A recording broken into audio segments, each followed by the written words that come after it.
जय हिंद साथियों, नमस्कार, गुड मॉर्निंग। एक बार फिर से आप सभी का हार्दिक स्वागत और हार्दिक अभिनंदन है। सामान्य अध्ययन प्रैक्टिस सेट नंबर 7 होगा और ये जो सेट आपका है जो आपका जुलाई या अगस्त में आपका आर ओ का एग्ज़ाम होने वाला है। री एग्ज़ाम आपका संभावना है कि जुलाई अगस्त में आपका ये पेपर होगा। इसी पेपर को ध्यान में रखकर इस सीरीज आपकी चलाई जा रही है। 6 सेट मैंने आपको प्रोवाइड कर दिए हैं। चैनल पर अगर आप पहली बार आए हैं, चैनल सब्सक्राइब कर दीजिएगा, बेल आइकन को प्रेस कर दीजिए, क्योंकि ऐसे ही प्रतियोगी परीक्षाओं की दृष्टि से महत्वपूर्ण कंटेंट मैं आपको प्रोवाइड करता रहता हूं। आइए देखते हैं। प्रश्न संख्या 1 की अगर बात करिएगा, देखिए यहाँ पे दिया गया है, निम्नलिखित में से कौन सा विटामिन ए का स्रोत नहीं है ना। विटामिन ए का कौन सा स्रोत नहीं है? गाजर दिया है, पपीता दिया है, अंगूर दिया है और आपका पका आम दिया है। कौन विटामिन ए का स्रोत नहीं है? तो इस प्रश्न का जो सही उत्तर यहाँ पे होने जा रहा है, खट्टे पदार्थों में विटामिन ए नहीं पाया जाता है। विटामिन सी का स्रोत होते हैं खट्टे पदार्थ, और यहाँ पे गाजर आपका ए का स्रोत होगा, पपीता आपका होगा, पका आम भी ए का स्रोत होगा। ऑप्शन सी यहाँ पे हो जाएगा आपका राइट। अंगूर जो है खट्टे पदार्थ की श्रेणी में आता है, विटामिन सी का स्रोत है, न कि विटामिन ए का स्रोत होगा, है ना। अगर विटामिन ए की बात करिएगा तो विटामिन ए का जो रासायनिक नाम है, इसे आप रेटिनॉल कहते हैं, रेटिनॉल। और याद रखिएगा ये जो इसकी कमी से कौन सा रोग होता है, तो रतौंधी आपका, है ना। चलिएगा, प्रश्न संख्या 2 की बात करिएगा तो यहाँ पे आपका दिया गया निम्नलिखित में से कौन मीथेन गैस का स्रोत नहीं है। 4 क्षेत्र दिए गए हैं, पूछा गया है कौन मीथेन का स्रोत नहीं है। धान का खेत है, कोयला की खान है, घरेलू पशु है या फिर आर्द्र भूमि है। निम्न में से कौन मीथेन का स्रोत नहीं है? ऑप्शन आप देखिएगा, केवल 1 और 2। देखिए, मीथेन गैस की अगर बात करिएगा तो मीथेन गैस का जो फार्मूला होता है वह CH4 होता है। CH4 है मीथेन का फार्मूला। और यह जो है निकलती कहाँ से?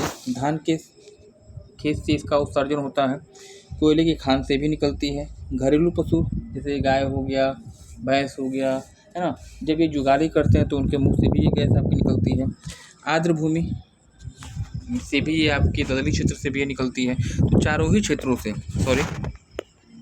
देखिए चारों ही क्षेत्रों से ये जो है आपको मिलेगी। यानी यहाँ पे चारों ही ऑप्शन यहाँ पे आपका हो जाना चाहिए राइट। ऑप्शन डी, है ना। डी यहाँ पे उपयुक्त सभी क्षेत्र जो है, मतलब मीथेन गैस जो है कहाँ से निकलती है? धान के खेत से भी निकलती है, आर्द्र भूमि से भी निकलती है। इसके अलावा अगर आप आइएगा, हमने कहा पशुओं को जुगाली करने से निकलती है और कोयले के खदान से भी निकलती है। चलिएगा, आज के सेशन का अगला क्वेश्चन यहाँ पे दिया गया है। प्रश्न संख्या अगर 3 की बात करिएगा तो यहाँ पे दिया गया कि इंसुलिन एक प्रकार का क्या है, ये पूछा गया है। इंसुलिन एक प्रकार का एंजाइम है, इंसुलिन एक प्रकार का विटामिन है या प्रोटीन है या फिर हार्मोन है। तो देखिए, इंसुलिन जो है आपका एक प्रकार का होता है हार्मोन। ऑप्शन डी यहाँ पे हो जाएगा राइट।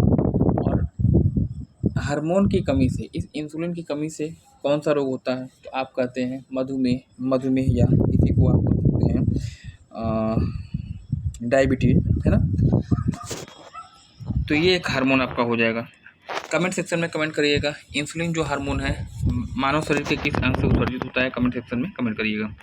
प्रश्न संख्या 4 की बात करिएगा, यहाँ पे दिया गया है निम्नलिखित में से कौन कार्बन का अपरूप नहीं है? कौन कार्बन का अपरूप नहीं है? खड़िया दिया है, फ्लोरीन दिया है, हीरा दिया है और ग्रेफाइट दिया है। कौन कार्बन का अपरूप नहीं है? तो यहाँ पे ऑप्शन बी हो जाना चाहिए राइट। फ्लोरीन जो है कार्बन का अपरूप नहीं है। खड़िया हो, हीरा हो, चाहे ग्रेफाइट हो, ये कार्बन के अपरूप माप के माने जाते हैं। प्रश्न संख्या 5 की बात करिएगा, सिंधुकालीन सभ्यता के कुछ स्थल दिए गए हैं और दूसरी तरफ क्षेत्र दिया गया है।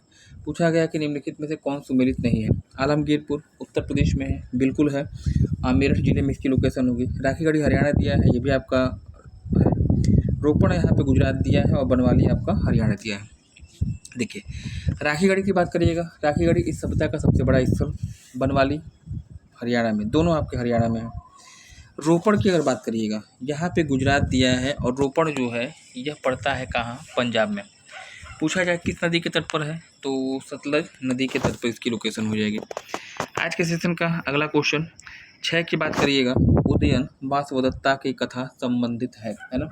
इंपॉर्टेंट क्वेश्चन है और ये सब क्वेश्चन जो है पिछले जो परीक्षाएं हुई हैं आर की, वहाँ आपके पूछे जा चुके हैं। उदयन वासवदत्ता का संबंध है किससे? उज्जैन से, महेश्वती से, कौशाम्बी से या फिर वाराणसी से? किससे संबंधित है? तो उदयन वासवदत्ता की कथा संबंधित है आपका ये उज्जैन से, है ना।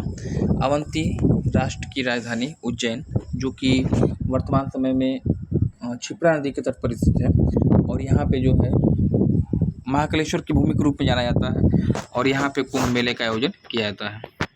प्रश्न संख्या 7 की बात कर लीजिएगा। यहाँ पे दिया गया निम्नलिखित में से किसने आगरा शहर की नींव रखी थी, आपसे पूछा गया है। आगरा शहर की स्थापना करने वाले कौन हैं? बहलोल लोदी, शेर शाह सूरी, सिकंदर लोदी या फिर इब्राहिम लोदी? कौन है? तो इसका जो सही उत्तर आपका होगा ऑप्शन सी यहाँ पे हो जाएगा राइट, सिकंदर लोदी, है ना। सिकंदर लोदी लोदी वंश के अंतिम संस्थापक थे। मापने के लिए, लंबाई नापने के लिए गज सिकंदरी नामक पैमाना इनके नाम पे चलाया गया था। और गुलरुखी, सबसे महत्वपूर्ण चीज़ कि यह जो है कविता प्रेमी थे और गुलरुखी के उपनाम से ये जो है फारसी भाषा में कविताएं भी किया करते थे। तो ये भी आपसे प्रश्न आपका बन सकता है, इसको भी आपको ध्यान देना होगा। प्रश्न संख्या 8 की बात कर लीजिएगा। सारगैसो समुद्र किस महासागर में स्थित है? प्रशांत महासागर, हिंद महासागर, आर्कटिक महासागर या आंध्र महासागर? सारगैसो समुद्र की लोकेशन पूछी गई है और ये जो है आपका कहाँ पे है? अटलांटिक महासागर में। अटलांटिक महासागर का नाम अंध महासागर भी है, तो ऑप्शन डी यहाँ पे हो जाएगा राइट, है ना। इस क्षेत्र में जो है सारगैसम नाम की वनस्पतियाँ पाई जाती हैं और इसी के कारण जो है इसको आपने सारगैसो समुद्र कह दिया है। प्रश्न संख्या 9 की बात करिएगा। यहाँ पे देखा निम्नलिखित में से कौन सी नदी घड़ियाल संरक्षण के लिए जानी जाती है? कौन सी नदी घड़ियाल संरक्षण के लिए फेमस है? यमुना नदी दिया है, नर्मदा दिया है, चंबल दिया है या फिर गोदावरी दिया है? तो घड़ियाल संरक्षण के लिए कौन सी नदी है? तो ऑप्शन यहाँ पे हो जाएगा सी। फेमस क्वेश्चन है, प्रचलित क्वेश्चन है, ये याद रखिएगा। और यहाँ पर चंबल की अगर बात कर लीजिए, चंबल यमुना की सहायक है। निकलती कहाँ से है? तो मध्य प्रदेश में एक जिला पड़ता है महू। महू जिले में क्या है? जनापाव की पहाड़ी है और यहाँ से निकलती है मध्य प्रदेश राजस्थान होते हुए उत्तर प्रदेश में इटावा के समीप यमुना में मिल जाती है। कोटा शहर आपका इसी नदी किनारे पे स्थित है, ये भी आपको ध्यान देना होगा, ठीक है ना। 10वां क्वेश्चन, किस अनुच्छेद के तहत भारत के राष्ट्रपति के द्वारा राष्ट्रपति को अध्यादेश जारी करने की शक्ति दी गई है ना? किस अनुच्छेद के तहत भारत के राष्ट्रपति को अध्यादेश जारी करने की शक्ति प्रदान की गई है? 143 है, 213 है, 123 है या फिर 148 है?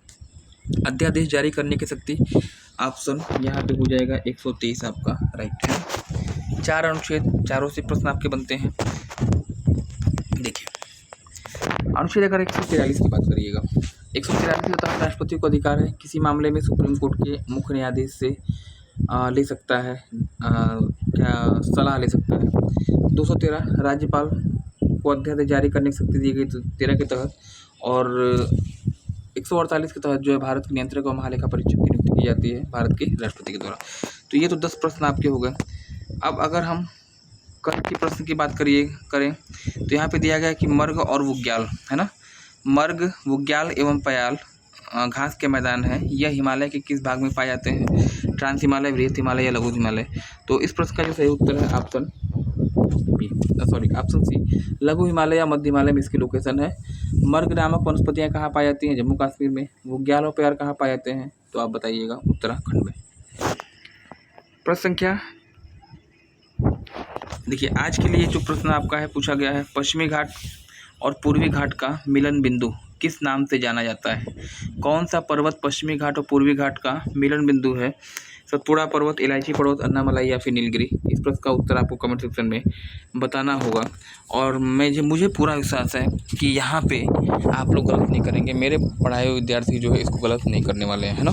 तो आज के फिलहाल इतना ही, मिलते हैं अगली क्लास में। चैनल में पहली बार आए हैं, चैनल सब्सक्राइब कर दीजिएगा, बेल आइकन को प्रेस कर दीजिए, क्योंकि ऐसे ही प्रतियोगी परीक्षाओं की दृष्टि से महत्वपूर्ण कंटेंट मैं आपको प्रोवाइड करता रहता हूँ। धन्यवाद, हैव ए नाइस।